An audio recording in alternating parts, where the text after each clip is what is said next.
I never could have imagined Yubel getting any better after Phantom of Yubel, but I was wrong. Let me show you the Fiendsmith.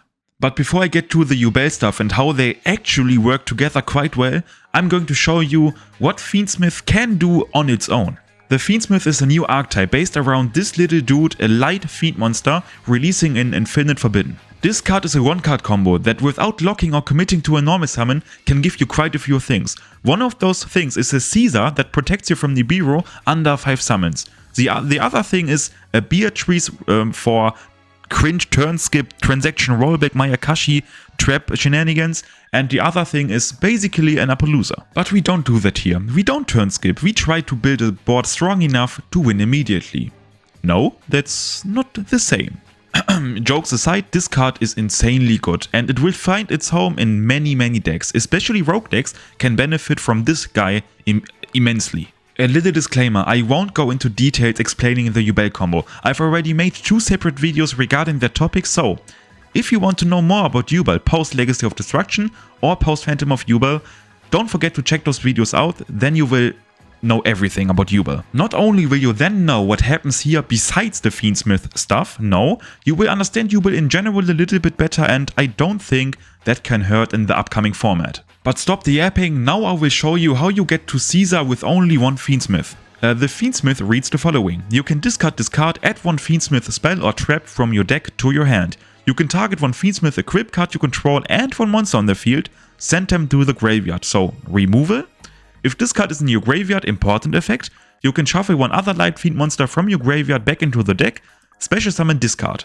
It reads quite good, but if you aren't familiar with the cards in general or how the combo functions, you may not see the line immediately, which is normal.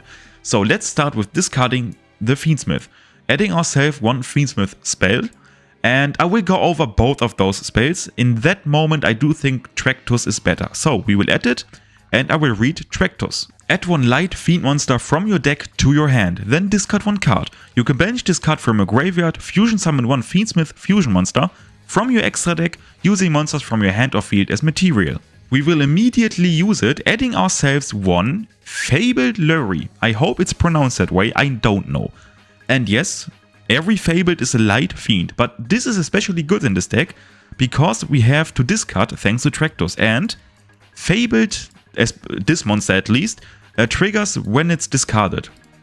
So we can special summon it. Fiendsmith comes with one thing every new archetype dreams of. A Link 1. This Link monster named Dark Requiem only needs one light fiend monster, so it's perfect for this little dude. We link him off and this card reads, you can only special summon this card once per turn. During the main phase, quick effect, you can tribute this card, special summon one Fiendsmith monster from your hand or deck. You can target one non-link light fiend monster you control. Equip this card from your field or graveyard to that monster you control as an equip spell that gives it 600 attack.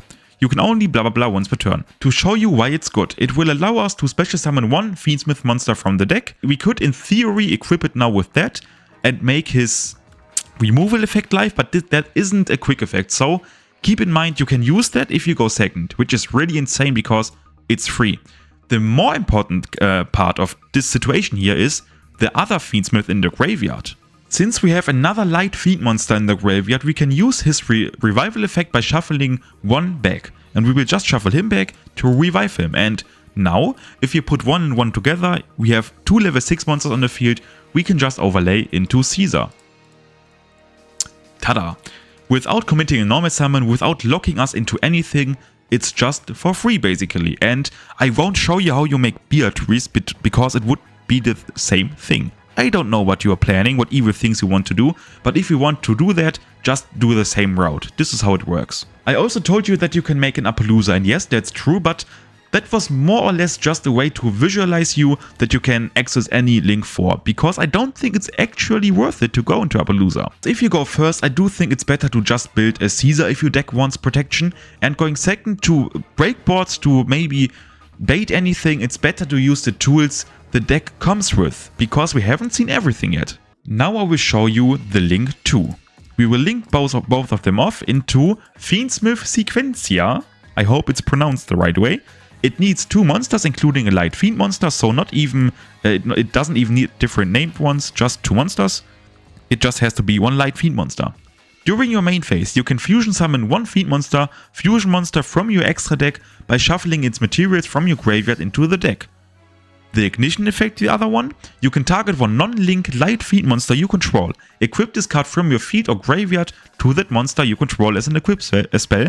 With this effect, your opponent cannot target this equipped monster with card effects. We have pretty strong fusion monster we can fuse into, but before I explain the big one, I will just go the normal route and explain everything on the way. We will fuse into Lacrimosa by shuffling back the main deck monster and the extra deck monster. And now, on summon, we can actually revive from the banished zone or the graveyard one light Fiend monster. We can either revive it or add it to the hand. Now we will special summon the Fiendsmith.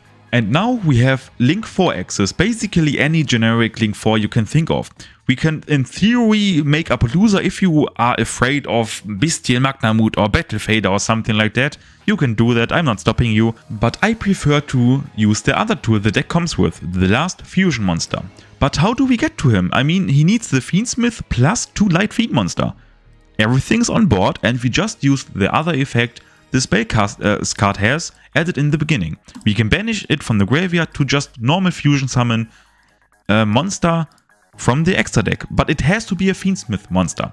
And now after fusion summoning, this card actually has 2 more effects.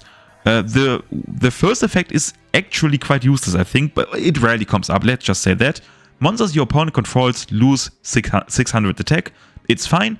Then it has the revival effect and the additional effect. If this card is sent to the graveyard, you can shuffle one other light Fiend monster from your graveyard into the deck. Inflict 1200 damage to your opponent. This is really good and can come up, so if you want to push for game this round, use it. I advise you, if you are in a simplified game state or you just don't need the damage right now, don't use it. Why? You have to either return him or return him.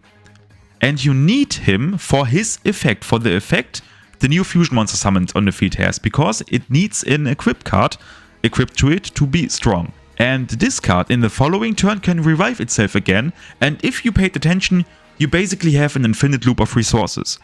So don't use this, I activated it now to show you, so we will now shuffle him back and zack, damage. Really nice. But now to the star of the show, Fiendsmith Dice Eye-Ray. Quick effect, you can negate the effects of a number of face-up cards on the field up to the total link ratings of the link monsters equipped to this card until the end of this turn. So it doesn't even need a Fiendsmith monster, it just needs link monster equipped. That's good to know. If this card is sent to the graveyard, you can shuffle one other light Fiend monster from your graveyard into the deck, extra deck. Then target one card on the field, send it to the graveyard. So its removal after it gets removed, pretty good. Now we can use the Link 2's effect to equip it. And just with that, you have basically an Omni Negate that can negate up to 2 cards on the field. Keep in mind, this didn't cost you anything. You haven't used your normal, you just used one card and your opponent has to respond. Now I want to explain to you what the quick spell is used for, shown in the beginning. It's basically just to have something to play with if you open a little bit weird. If you open just Tractus, it actually doesn't achieve that much. I mean, yes, you can add yourself the fabled monster, discard it, resummon it and then link it off to special summon one the Fiendsmith. But then what? You basically achieved nothing by that. If you play the quick spell and you have one blank card to discard in your hand, you can add yourself instead the Fiendsmith. Then you can discard any blank card, in that case it's the third form of Yubel. If you control no face-up monsters or all monsters you control are light Fiend monster, you can activate the quick spell to special summon yourself one Fiendsmith token. So it's basically just a gateway to get to the link monster and to summon the second Fiendsmith. And we can use it to have rank 6 place. That was a lot, I know, but now comes the funny part. How does this engine helps Yubel? The combo is basically the normal Phantom of Yubel combo up to a certain point where the Fiendsmith engine actually really helps. Spirit of Yubel, Nightmare Pain, you know the drill, right? You know. I hope you know. I hope you watched that video. If not, go watch it. Because otherwise you won't understand a thing that happens here. Chainlink 1, Chainlink 2. It's the same thing. We special summon Terror Incarnate. Float into the original Yubel. Here it's really important that you put your Yubel into a zone where it doesn't link block. Just put it under the EMZ. That is the safest strategy. Now we will special summon Grave, activating Terror Incarnate's effect to float into the third form, like normal stuff. Cross Sheep, and we will fuse away the third and second form into Phantom. Cross Sheep will trigger. The most important part is actually right now, because if you special summon Lotus in this zone, your combo is basically fucked. You need to special him as far away from the link zone as possible. Now the Fiendsmith comes into play. We will add ourselves one Tractus, and Tractus will add ourselves the Fabled. The Fabled monster will special summon itself, and the reason you need to be careful about the link zone is because we need it now to link him off into the link 1. And the link 1 will special ourselves run Fiendsmith. So now in theory, if the opponent does anything here, and they played through Phantom of Yubel, however they will do that, you have the Infernal Grave revive and the Fiendsmith, so a lot of graveyard resurrection. It's great. Now, previously we linked away Phantom of Yubel and Samsara into Yama, and there I said that is the only way, or the last time, basically, your opponent can nip you. What if I tell you that that moment doesn't exist anymore? Now we will link away Samsara and Fiendsmith into Yama, while Phantom of Yubel is staying on the field. Everything thanks to the Fiendsmith engine. Thanks to the Fiendsmith engine, we can actually leave Phantom of Yubel now on the field. Previously, she wasn't on the field because we had to link her off into Yama, which left us open for one last moment where the opponent could throw a hand trap at us. Even if they did, it wouldn't have mattered anyways, but it's just, why not have it that way? Ne? It's a nice bonus to not fear anything.